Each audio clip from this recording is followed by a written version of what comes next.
and on a rainy day I would like to give you a piece of advice. يعني عايز اديك نصيحه كده بسيطه.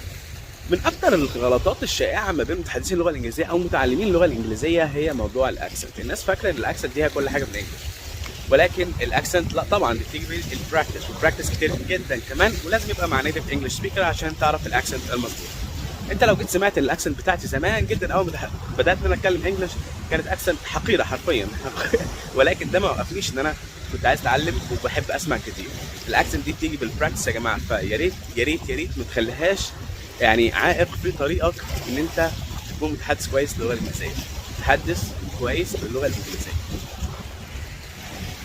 وعشان اريحك واجيبها لك على بلاطه كده، مفيش حد بيتكلم انجلش كسكند لانجوج الاكسنت بتاعته 100% accurate. مفيش، اسمع مني، مفيش. يعني بص، اعتلها واحد في الانجلش برضو هتلاقي عنده سليبس كده ولا كده حتى لو كانت في حرف، بس مفيش حد بيجيب الاكسنت 100%. اللي بيوصل لمرحله الفلونسي دي بيبقى واحد اشتغل على نفسه سنين كتير جدا، عاش بره سنين كتير جدا، ومع ذلك برضه هتلاقي معاه الاكسنت. الناس بقى اللي ما بيبقاش عندها اكسنت دي الناس اللي بتبقى زي بورن في الكونتريز اللي بتتكلم انجلش كفيرست لانجوج. المجهود اللي انت بتحاول تعمله ان انت بتحاول انك تبقى قريب والكلام بتاعك يكون مفهوم، سواء بقى بالاكسنت المظبوطه او باكسنت اتليست كلوز او قريبه جدا من النيتيف سبيكرز.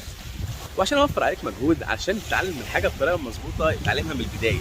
يعني انت اتعلمت كلمه جديده تعلمها بالاكسنت المظبوط بتاعتها اللي هو ازاي بتتنطق، وعندك مصادر كتير جدا تقدر انك تساعدك في الموضوع ده. لكن يبقى السؤال، هل فعلا الاكسنت دي حاجه مهمه جدا ان انا فعلا يعني لازم اخليها برايورتي عندي؟ والله بص، هو الموضوع بينقسم لشقين. يعني انت لو بتعرف تمشي حالك في الانجليش هات وخد ومفهوم، الدنيا بيس، وصدقني الاكسنت دي هتيجي معاك لايك وذ تايم، بالوقت يعني. انما لو انت موقف دنيتك كلها عشان مش عايز تتكلم انجلش بالاكسنت لازم تبقى 100% رايت، انت كده لايك يور ويستنج يور تايم، بتضيع في وقتك ومش هتتعلم حاجه ولا هتجيب الاكسنت الصح ومش هتمشي.